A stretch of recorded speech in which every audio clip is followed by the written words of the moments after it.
Vamos arrancar sem José. Pois.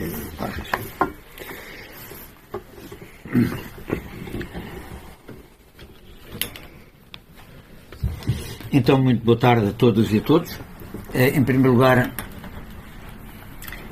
sei que hoje, a esta hora, há também uma manifestação de apoio à Palestina, aqui no Porto. Eu não desconhecia essa circunstância.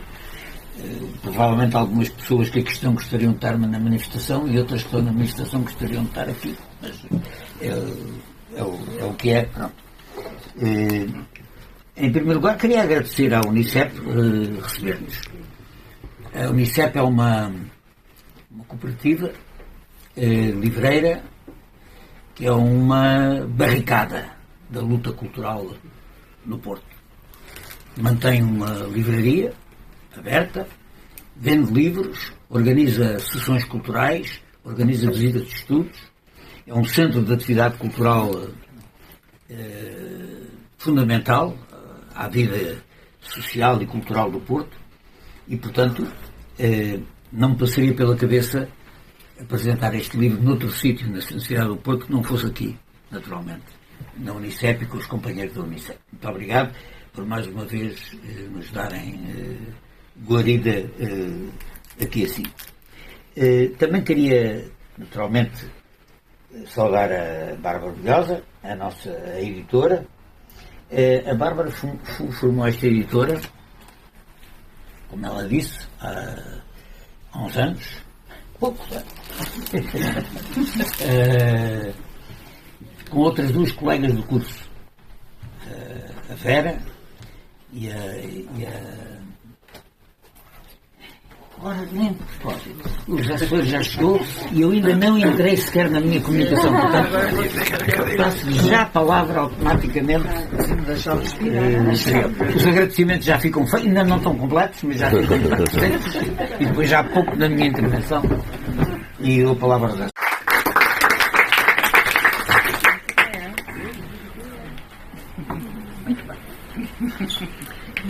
então retomo a intervenção. Estava a dizer que a Tintas da China foi fundada por 3 pessoas. A Vera, que é a capista atual da editora, o Hugon, Inês Hugon, que tanto a Vera como a Inês Hugon já não são sócias, mas são importantíssimas colaboradoras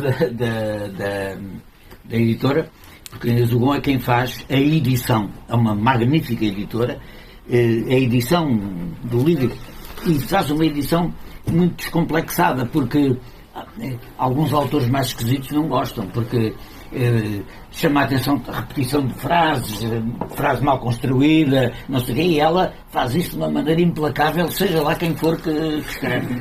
E é uma auxiliar preciosa na edição deste livro. Portanto, é uma equipa que se mantém, e que se mantém com sucesso, que se mantém com, por exemplo, para negociar a capa deste livro, não é? Fazer um livro sobre a extrema-direita, fazer a capa de um livro sobre a extrema-direita não é fácil, não é? Porquê? Vamos pôr a tromba dos gajos da extrema-direita no livro? A própria capista disse, não, fascistas na capa do livro não põe, não é? E, portanto, eu lembro de nós perguntarmos, então qual é a tua ideia? Não digo. Depois eu mostro como é que é e de facto, fiz esta magnífica capa, não é? Que é uma coisa de direitas velhas, direitas novas, percebe-se que há aqui qualquer coisa de podre, não é? De decadente. E, portanto, muito obrigado à Bárbara, que me tem aturado ao longo destes anos como autor, mas a Tinta da China tornou-se, sob a inspiração dela, numa editora de referência. E uma editora muito importante nesta luta cultural que nós estamos a travar neste momento no país, não é? Porque a luta cultural não é uma luta dos intelectuais da cultura. A luta cultural é uma luta sobre a mundivisão. É a luta sobre o mundo que queremos, sobre as representações do mundo que temos. Porque para a direita é tão importante como para a esquerda, porque é uma luta pela hegemonia das ideias, pela hegemonia das representações. E para a direita é fundamental, para abrir caminho, fabricar o consenso, fabricar a conformação, fabricar a aceitação de coisas que há 20 anos eram perfeitamente impensáveis de dizer e de fazer. O discurso fascista que o Ventura fez no 25 de novembro é um discurso impensável em Portugal há 10 anos atrás. Um discurso abertamente fascista, apelando para a violência política, apelando... Fez, aliás, esse serviço, foi de mostrar que, afinal, aquela roupagem tolerante, respeitável, que segue as regras, não há, quando se sentem com as costas quentes e acham que podem, que têm condições para atacar, atacam. Atacam e mostram o que é que querem. Mostram o que é que querem. A subversão do sistema democrático. Arrasar com... limpar. O termo limpeza é um termo excelente. Né? Limpeza. Limpeza quê? Limpeza das universidades, limpeza das escolas, limpeza da investigação, limpeza do jornalismo, tudo que... limpeza. Voltar a formas violentas de calar o adversário. Né? E é nisso que nós estamos. Numa luta por que tipo de mundo é que queremos, não é? E essa luta manifesta-se em coisas tão aparentemente insignificantes como queremos um mundo de unicórnios ou queremos um mundo de solidariedade? Queremos um mundo de empresários competindo ferozmente entre si pelo sucesso ou queremos um mundo de solidariedade dos mais fracos, solidariedade dos explorados, solidariedade democrática, socialista, por um mundo melhor? Essa é uma questão que não se punha há 20 anos, mas que se põe hoje absolutamente depois. Que tipo de mundo de concorrência feroz, onde estamos todos uns contra os outros para o capital financeiro poder fazer o que quer, ou pelo contrário, um mundo que mobiliza contra o rentismo, a financiarização, a sobreexploração do trabalho, etc. É isso. E, portanto, isso é o trabalho cultural. Temos que ver o trabalho cultural atualmente numa perspectiva claramente política. A cultura hoje é política. Hoje é, quer dizer, política no sentido não partidário, mas é uma opção sobre que tipo de mundo é que queremos. E, nesse sentido, trabalhos como o da Unicef, trabalhos como o da Bárbara com a sua editora, trabalhos como o Abril é Agora, trabalhos, quer dizer, tudo o que seja combate nesse campo é um combate sobre o futuro e sobre o mundo que queremos. E é um combate que tem que se centrar na juventude. Porque nós estamos a perder a juventude. Quer dizer, neste momento, a hegemonia em largos setores da juventude, na juventude liceal, muito contaminada pelo Chega, e na juventude universitária, muito apanhada pela iniciativa liberal. E, portanto, um trabalho apontado para a juventude é uma coisa absolutamente essencial neste campo. Porque o mundo mudou profundamente. Eu estava ontem estive num debate em que falou um operário daquelas marcas de cervejas que era do Champalimau, da Sergal, e que foi um ativista muito empenhado durante o PREC, que fez um depoimento interessantíssimo sobre a esperança que a classe operária tinha nessa altura, sobre a maneira como tomaram conta da fábrica quando o patrão se foi embora e tentou tirar as máquinas, sobre a organização que fizeram, mesmo sobre a atitude, o debate que houve na fábrica sobre qual era o salário das mulheres e qual era o salário dos homens, as contradições que isso suscitou, a maneira como eles... e a introdução do trabalho da cultura na fábrica, etc. São coisas muito interessantes sobre o que foi a Revolução, o que é que foi verdadeiramente a Revolução aí nesses sítios, nos bairros populares, nas empresas, etc. E depois eu lembrava-me do seguinte, é que essa classe operária já não existe hoje. Se vocês forem... eu fui algumas vezes nas campanhas eleitorais, distribuí papéis para a porta da Auto Europa, uma das maiores empresas de Portugal, 2 mil trabalhadores só na fábrica e 5 mil em todas as empresas que a rodeiam. Vocês pela primeira vez ouviram trabalhadores, operários especializados, diga-se de passagem, dizer que não querem esse papel porque voto não chega. Não se consideram, aliás, proletários, nem pensar nisso. Consideram-se classe média. Perderam em grande parte a consciência de que são sujeitos de transformação do mundo. Não, essa ideia desapareceu. Quer dizer, a própria natureza as transformações operadas pelo capitalismo no tecido social são profundas e mexem com a cabeça dos trabalhadores. Portanto, é um processo de refluxo e de recuo civilizacional com que nós defrontamos. É um momento difícil. É um momento difícil, claro. É um momento difícil. Os momentos de refluxo são difíceis. Porque os momentos de refluxo não é só porque se paga mal, não é só por causa de experimentos. Os momentos de refluxo, historicamente, século XIX, século XX, se analisarmos os processos de recuo, avanço, os momentos de recuo são momentos que mexem com a cabeça das pessoas, mexem com a disponibilidade, mexem com a vontade, têm uma componente psicológica muito, muito, muito importante. E isso combate-se, em grande parte, no terreno da luta cultural, da luta de ideias, da luta ideológica, chamemos-lhe assim. E nesse sentido é uma luta muito complicada, porque, é claro, temos que lutar contra... Tem que se lutar pela melhoria das condições de vida, tem que se resolver o problema das pessoas, essa luta é uma luta muito importante, mas a luta cultural neste momento é a luta cultural no sentido lato e político do termo, é uma luta essencial, porque estamos a disputar a hegemonia do futuro. Quer dizer, que mundo é que nós queremos? Quer dizer, a extrema-direita, para avançar, precisa de organizar um consenso, fabricá-lo ideologicamente pelas redes sociais, pela manipulação algorítmica, etc. E nós precisamos de contra-atacar. Precisamos de ter respostas para isso. E isso tudo, toda esta história, me levou a fazer este livro. O livro, como o Zé contou, tem 3 partes.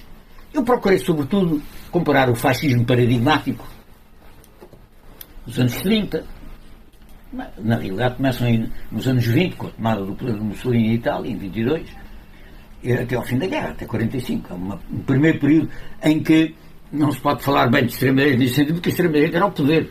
Eles estavam no poder. O fascismo estava no poder, e estava no poder em toda a periferia europeia, praticamente. Modalidades diferentes de fascismo, mas desde a Roménia, vindo por ali abaixo, até Grécia, Itália, Espanha, Portugal, são regimes de tipo fascista, todos. A Alemanha, claro.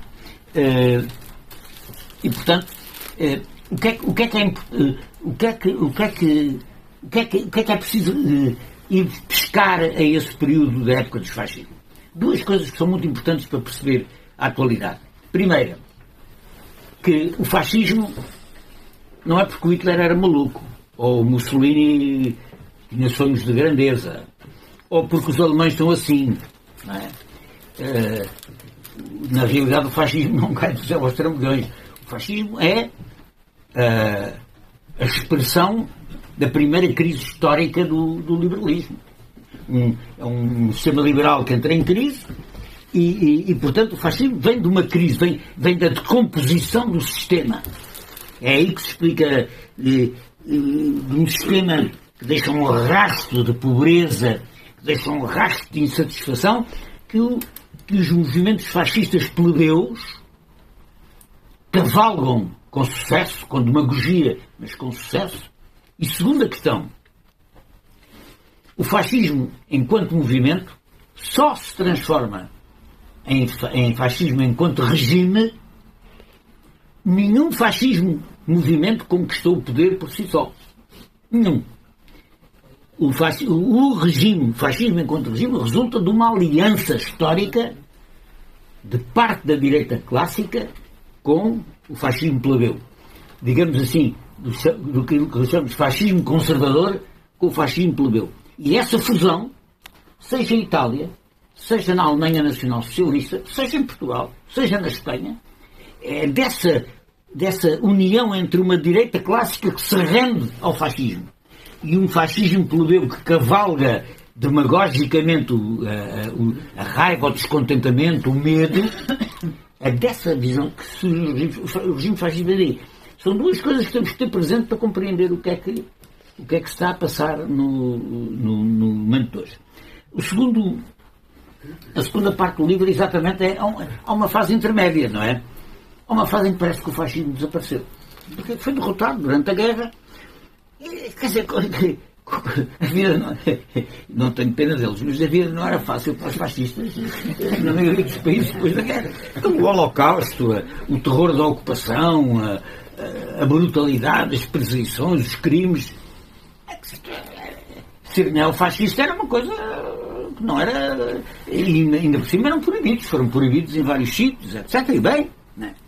E portanto é um fascismo grupuscular que se refugia muito no terrorismo. Eu no livro elenco uma série de ações terroristas de grande impacto em que eles tiveram em Itália, em França, sobretudo em França e em Itália, que são países onde a luta de classes tinha uma grande radicalidade e onde aquilo provocou o terrorismo fascista foi muito violento e sanguinário, não é? Em França também, em França, em Itália, etc. Mas inexpressivo. Até ao fim do século XX, a grupuscularização fascista foi irrelevante politicamente. A terceira época, a época do capitalismo neoliberal, é preciso, na transição do século XX para o século XXI, o mundo mudou. E o mundo mudou por duas razões principais que eu proponho no livro. Mudou por causa do desenlace na Guerra Fria, ou seja, a derrota da União Soviética e do seu espaço imperial de influência fez com que se deitasse fora o bebé com a água do banho e, portanto, mesmo quando se pensava que se estava a acabar com uma modalidade de regime que não era um regime socialista, que era um regime brutal, que nós não aceitávamos, etc., o problema é que se foi muito mais longe, quer dizer, o ataque foi contra o marxismo em geral, contra as ideias progressistas, contra as ideias emancipatórias, e isso provocou uma alteração brutal na relação de forças internacional. O fim da história. A hegemonia desse tipo de ideias do there is no choice, não há escolha, o capitalismo venceu, acabou, e isso é uma profunda alteração nas hegemonias político-culturais, primeiro, e segundo, na própria crise do sistema. São duas coisas, porque, reparem, a época neoliberal acabou porquê? Acabou porque a sustentação do Estado Social e da melhoria generalizada das condições de vida na maioria dos países da Europa Ocidental originou uma erosão das taxas de lucro e das taxas de acumulação do capitalismo. Ou seja, o capitalismo começou a não ter condições, em termos de taxa de lucro e taxa de acumulação, de sustentar aquilo, de sustentar o Estado Social que ela foi obrigada a aceder, em grande parte por causa do medo do comunismo, não é? Por causa da ameaça russa, por causa das transformações do fim da guerra, etc. E, portanto, há uma série de cedências, de construções, de progressos do ponto de vista social que o capitalismo que ele não rendia. E, portanto, a partir dos anos 80, sobretudo com a Thatcher, o Reagan nos Estados Unidos, o mundo começou a mudar do ponto de vista económico, financiarização das economias, ou seja, maximizar a taxa de lucro e a taxa de acumulação. Como? Então, especulação financeira, financiarização das economias, desprodutivização das economias, deslocalização das economias, ataque aos direitos do trabalho para maximizar também as taxas de acumulação, as taxas de mais-valia, a mais-valia absoluta, mais-valia relativa, extrair, arrancar tudo o que é possível, uma verdadeira contra-revolução do ponto de vista da economia, da sociedade e do ponto de vista do Estado. Portanto, é uma crise económica e é uma crise política. Porquê? Porque era preciso capturar o Estado para que o Estado... o neoliberalismo veio com a reivindicação de menos Estado. Mas não. Foi preciso, pelo contrário, um reforço do Estado para desregular as economias, para permitir a livre circulação de capitais, para mudar fundamentalmente as leis do trabalho e as condições de trabalho que tinham sido previamente conquistadas, em que no caso português isso foi óbvio, até porque as leis de trabalho tinham sido conquistadas pela Revolução e, portanto, foi preciso ir longe para retirar muita coisa dessa legislação. E, portanto, é uma crise simultaneamente económica, social, política e, atenção, uma crise de valores, e aqui é a tal batalha cultural, ou seja, nada disto é possível fazer sem preparar o terreno, ou seja, sem preparar o consenso, sem preparar a conformação, sem o tal sonambulismo. E, portanto, o que é que nós temos neste novo mundo que se cria a partir da transição do século XX para o século XXI? Temos, desde logo, uma janela de oportunidade para alguns grupos de extrema-direita. Porquê? Porque a política neoliberal não consegue resolver a crise. É uma crise de soluções. O capitalismo é uma crise de soluções, porque o neoliberalismo cria uma espécie de regresso, de regressão civilizacional. O aumento da precariedade, o aumento da uberização, o aumento do desemprego, o apodrecimento da vida política, politicamente os partidos do centro que monopolizavam alternativamente ou em conjunto a vida política e do Estado, separaram-se das pessoas, não conseguiram resolver o problema das pessoas e, portanto, a habitação, o salário, a segurança social, a escola, a saúde, tudo isso que sofreu uma degradação enorme e provocou, naturalmente, um profundo descontentamento. Quer dizer, as pessoas estão aflitas, quer dizer, as pessoas são aflitas sobre o seu futuro, sobre o seu estatuto social, sobre o seu futuro, sobre o que é que onde fazer. E a janela de oportunidade é que há uma parte da extrema-direita que seguiu os ensinamentos da nova direita francesa do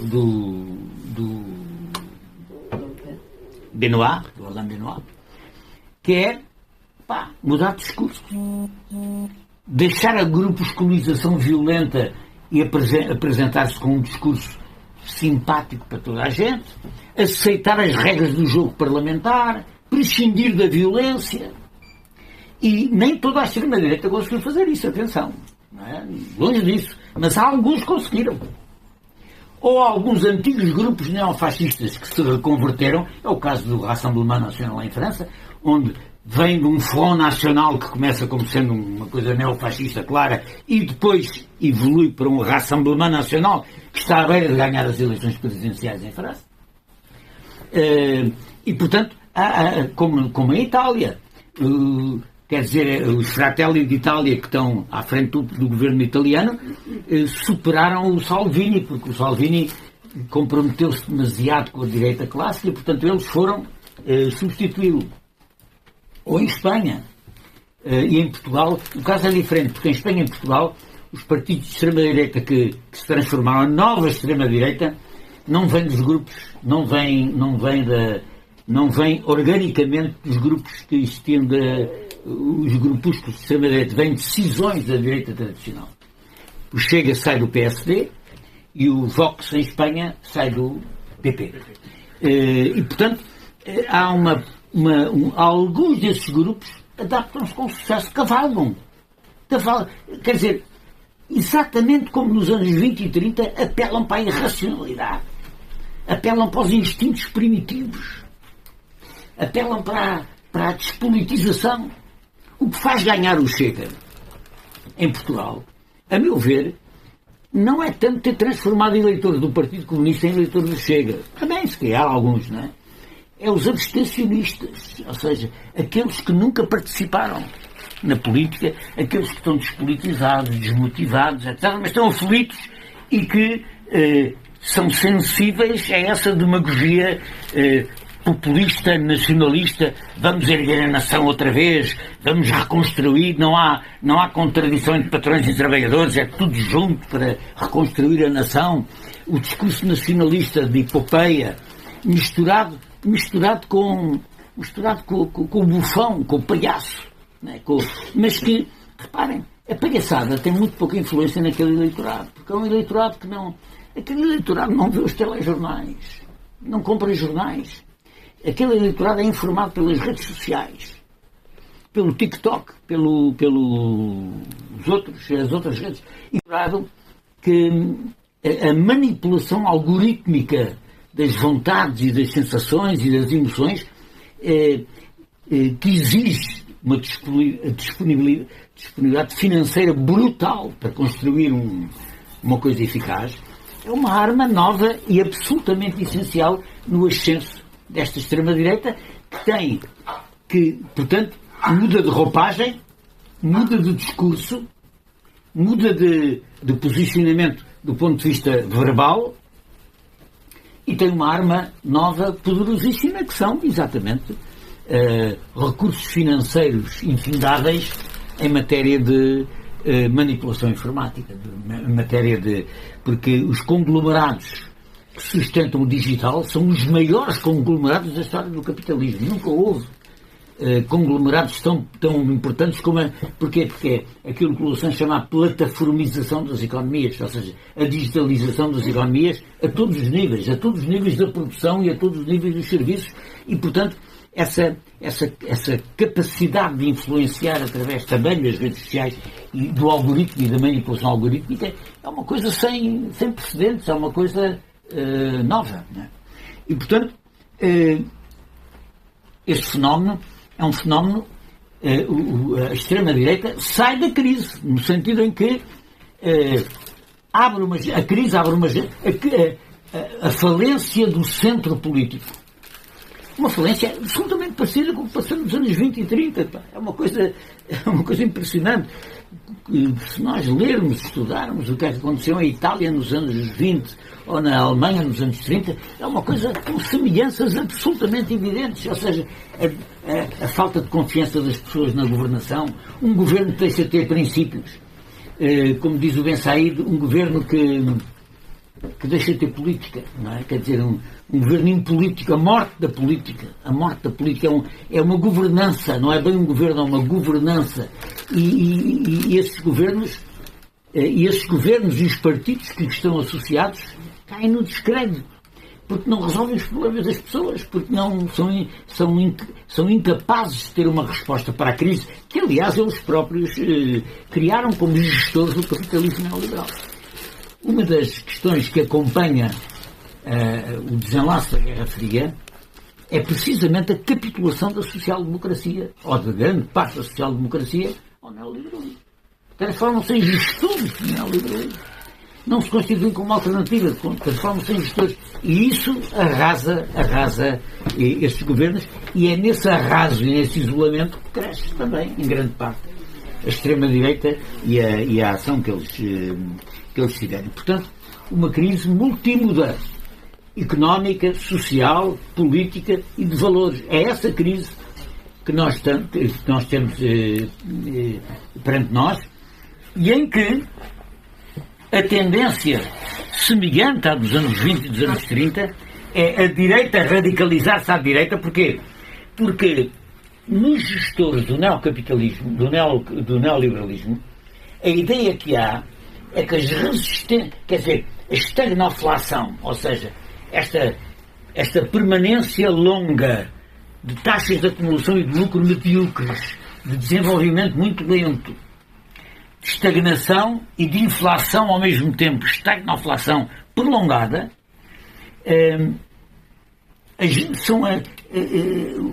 esta situação deriva de resistências sociais que é preciso pôr cobro. E, portanto, a extrema-direita quer regimes fortes para aplicar a receita neoliberal até ao fim, para impor a receita neoliberal. E, portanto, a tendência da direita clássica é virar à direita, virar para soluções de autoridade, virar para soluções de força. E por isso aproxima-se da extrema-direita. Quer pescando o programa da extrema-direita e fazendo o seu, pelo menos em aspectos essenciais. O da imigração é aquele que toda a gente está a verificar. O trabalho é outra. Em campos como os direitos de trabalho e da imigração, isso é absolutamente claro. Veja o que se passa em França com o governo do Macron. Um governo que ainda por cima não ganhou as eleições, ou seja, ele impõe um governo minoritário com um programa que em grande parte é um programa da extrema-direita e vive no Parlamento porque a extrema-direita o apoia, o tolera até agora. E, portanto, há uma viragem da extrema-direita e por isso põe as várias alternativas. A direita pode fazer duas coisas. Toma o programa da extrema-direita e ela governa com o programa da extrema-direita e a extrema-direita é assim uma espécie de boleta, ou então alia-se com ela. E alia-se com ela em novos tipos de regime autoritário. Autoritarismo tipo novo. O fascismo que aí vem, se chamarmos assim, ou o fascismo que pode vir, não é o fascismo do Mussolini e do Hitler, com a camisa negra e espera-se que não seja aquele fascismo terrorista e genocida, apesar do que se passa em Gaza e do que se passa na Palestina. Vamos ver, não é? Mas é um autoritarismo de tipo novo, diferente, mas de natureza fascisante, porque esse é o paradigma de onde vem a extrema-direita. É desse paradigma que vem, ainda que modificado. Pronto. Ainda que modificado. E, portanto, agora, são duas alternativas que se põem, e depois há outras que são a capacidade do movimento popular, a capacidade do movimento de massas, a capacidade da resistência popular antifascista poder fazer diferente, progressivamente fazer diferente. E isso está em aberto. Isso é uma questão em aberto. É claro que há um debate teórico, eu vou terminar com isto, há um debate teórico sobre então o que é esta nova extrema-direita. Já vimos de onde é que ela vem de uma crise, já vimos as características que tem, adaptou-se, como dizia a nova direita francesa, adaptou-se com um discurso tipo novo ao sistema parlamentar para ganhar força. Já vimos que procura necessariamente uma aliança com a direita tradicional, e a direita tradicional uma aliança com ela, é uma mútua conveniência. A direita clássica precisa da extrema-direita para a sua crispação fascisante que tem que ter face à situação, e a extrema-direita precisa da direita clássica porque é a maneira que tem de chegar ao poder. É a maneira que tem de chegar ao poder. Aliás, em Portugal este problema de o PSD dizer não é não, não é? É uma coisa que está a atrapalhar profundamente o Ventura, porque aquilo é um tipo de eleitorado que não vai tolerar muito tempo que o homem esteja muito tempo na oposição ao protestar, não é? Porque ele prometeu mundos e fundos, prometeu resolver o problema da saúde, da segurança social, etc. E, portanto, ele precisa, como do pão para a boca, da aliança com a direita para chegar lá, não é? E a direita vai precisar dele quando a coisa pelo menos em situações de tensão. Como se está a ver, até agora a direita em Portugal, a direita clássica, tem preferido escolher temas, roubar temas à extrema-direita. Na imigração, na segurança social, no direito do trabalho. Mas eu creio que a evolução da situação o que vai é aproximar-nos dos outros, em termos de acordos políticos, parlamentares ou de governação. E termino com isto. Em Portugal, as coisas não se passam bem como na Europa em termos de extrema-direita. Porquê? Porque o fascismo durou quase 50 anos, não é? Muito para além do fim da guerra.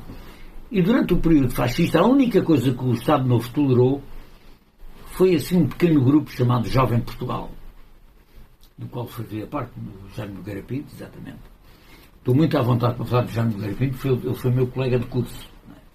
E já nessa altura é de extrema-direita, e o primeiro contacto que tive com ele foi mesmo à cacetada, porque ele queria romper as greves e romper a luta estudantil, etc. E, portanto, tenho um conhecimento longo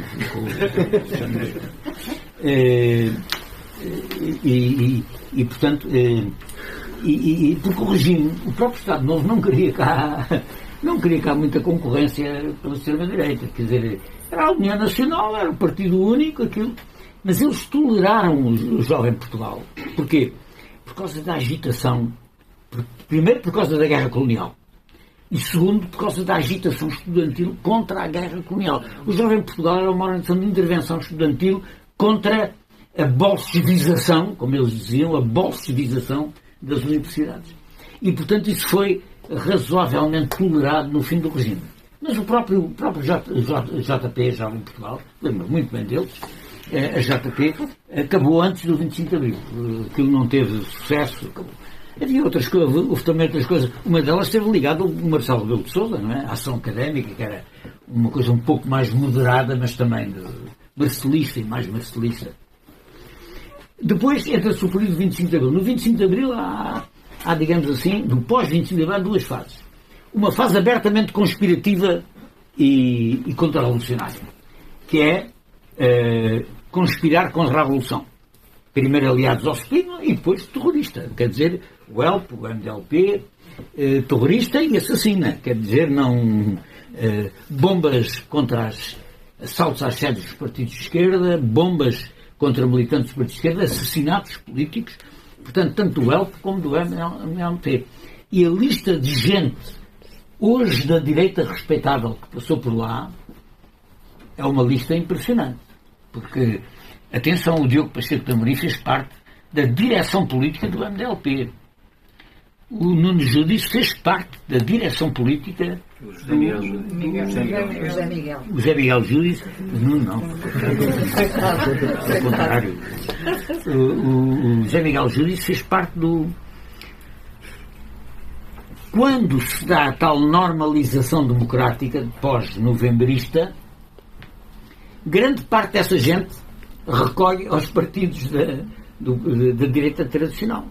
E torna-se gente muito respeitável, figuras, comentadores políticos, dirigentes políticos, Lucas Pires, outro do JP também, JP, o Judice, o Jaime Nogueira Pinto tem uma vantagem, é que nunca se filiou politicamente, partidariamente, é uma espécie de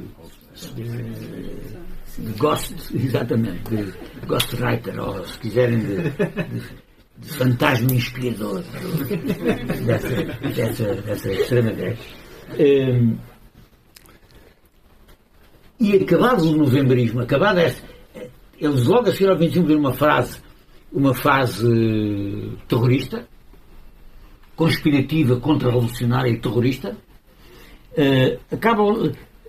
a normalização não está logo em 75, eles continuam a pôr bombas até 76, 77. O Pater Max é assassinado em 77, não é? 76. Exatamente. E, portanto, eles continuam a pôr bombas depois. Mas isso acaba e a extrema-direita em Portugal volta a grupos de colonização anterior. Até ao fim do século XX volta a... Quer dizer, pronto, multiplicam com os mesmos. Com os mesmos. Criam um partido atrás do outro, depois zangam-se com um, criam outro, e, portanto, nós encontramos ali um grupo de 5 ou 6 personagens que se multiplicam por N organizações até chegar, no século XX já, a onda neonazi, não é? Que vem com Mário Machado e vem com as organizações já abertamente nazis que agora são 1000 e não sei quantos, 1143, o escudo identitário, outras coisas do género, mas isso é já logo no princípio do século XX, até ao fim, no princípio do século XXI. Até ao fim do século XX, eles voltam a grupos de colonização. Quando a nova extrema-direita, que vai surgir exatamente com a tal nova roupagem, é no princípio do século XXI. É o Chega. O Chega que vem do PSD, vem de uma... Ou seja, ele tenta, o Ventura é candidato do PSD às eleições autárquicas de Loures, onde se revela pela primeira vez a sua ciganofobia e o seu extremismo radical, com sucesso. O CDS sai da coligação em Loures para protestar contra a ciganofobia do do Ventura, mas o Passos Coelho agarra-o e mantém-o no partido. E ele, com base nos amigos de Loures, nos amigos da Igreja Católica, porque ele vem de um percurso católico, com os evangelistas, com gente das relações dele, evangélicos, os evangélicos, etc., vai formar o Chega. Pormenizar a história do Chega é interessante, porque aquilo teve para aí umas 15 direções nos primeiros 5 anos, porque aquilo desentendiam-se todos. Mesmo agora, li alguns que mais de metade dos vereadores que o Chega elegeu já saíram todos do partido. Portanto, aquilo é um partido unipessoal, centrado no bufão, no palhaço, naquela coisa. E, portanto, para dizer que a nova extrema-direita chegou a Portugal e também em Portugal o cordão sanitário desapareceu. Ou seja, o cordão sanitário relativamente à extrema-direita desapareceu. A tolerância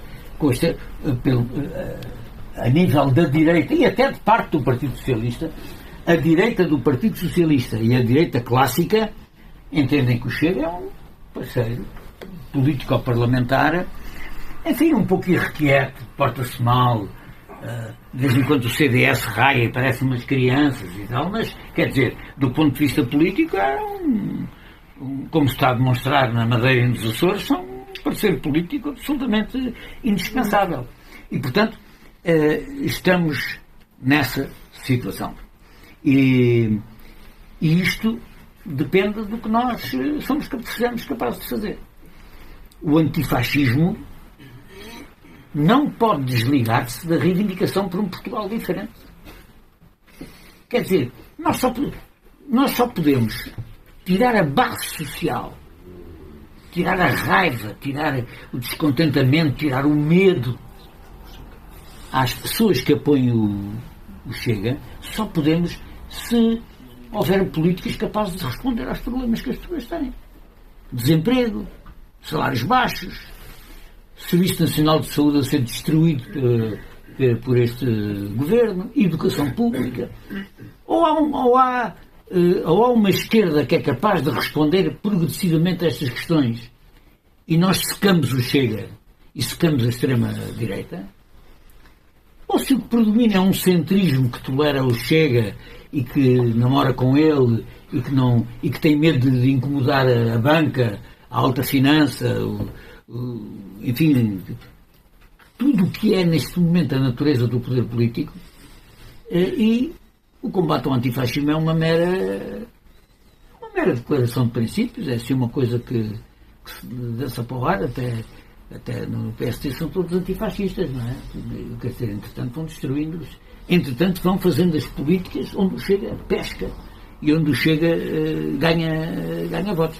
E por isso o antifascismo tem que ser um antifascismo que se alie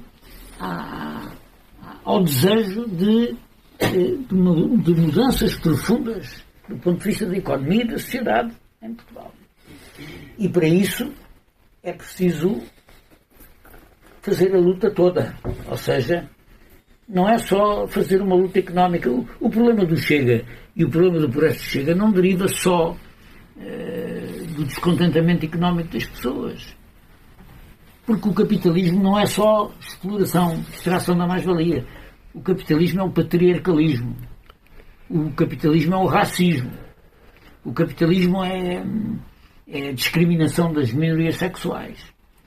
E tenho visto, com isto vou terminar mesmo, tenho visto, a propósito do balanço das eleições presidenciais dos Estados Unidos, dizer a culpa do Trump ter ganho as eleições é o mundo woke, ou seja, são as preocupações com esse tipo de identidades, não é? E abandonar os trabalhadores. Também eu partilho do ponto de vista de que pensar que o Partido Democrático alguma vez defendeu os trabalhadores dos Estados Unidos é uma coisa já de si extraordinária, não é? E, sobretudo, não nos podem prender entre a resposta ao excesso de não pode ser ou regressar ao velho sindicalismo reformista, a velha coisa, não, a luta contra a exploração do capital tem que ter também novas formas adaptadas ao momento atual. Claro, é uma luta central. A centralidade dessa luta não pode ser incompatível com os outros aspectos da opressão do sistema do capitalismo, que é o patriarcalismo, o racismo, estão profundamente entranhados. Nós não podemos emancipar o mundo do trabalho, a sociedade em geral, pensando que podemos resolver este problema com soluções puramente económicas e deixamos o patriarcalismo. Porquê? Porque ideias como o patriarcalismo e o racismo, que são ideias profundamente entranhadas nas sociedades capitalistas do Ocidente, e então o racismo em Portugal, com uma tradição multissecular, não é? Como país colonialista, essas ideias reconstroem outra vez os tipos de dominação que, do ponto de vista da economia, se nos limitamos, como foi a experiência, algumas experiências do socialismo anteriores, se nos limitamos a resolver problemas de propriedade dos meios de produção que são problemas naturalmente muito importantes, e descuramos os outros problemas acabam por destruir estes outra vez. E, portanto, tem que ser uma luta global, toda. Isso significa recusar, fechar-nos num sindicalismo estreito, e significa também, ao contrário dos erros que a esquerda americana está a cometer neste momento, de hiperidentitarismo, ou seja, mulheres contra homens, pretos contra brancos e outras coisas do género que dividem, que não unem, dividem. O hiperidentitarismo é um erro que de facto a esquerda americana cometeu. Na Europa não é tão vincado. Mas basta ouvir certas coisas que vêm do Brasil ou dos Estados Unidos para se perceber que o lugar da fala, essas coisas todas, são coisas muito complicadas, porque são hiperidentitárias. Os brancos não podem tratar disto, só os negros é que podem tratar, ou as mulheres sim, os homens não, ou os homossexuais sim, mas os heteros não. Isso é a luta toda contra o capitalismo, contra o patriarcalismo, contra o racismo, contra a discriminação. É uma luta emancipatória, porque a barbárie é isso tudo. A barbárie é isso tudo. E tudo se interliga, tudo se junta.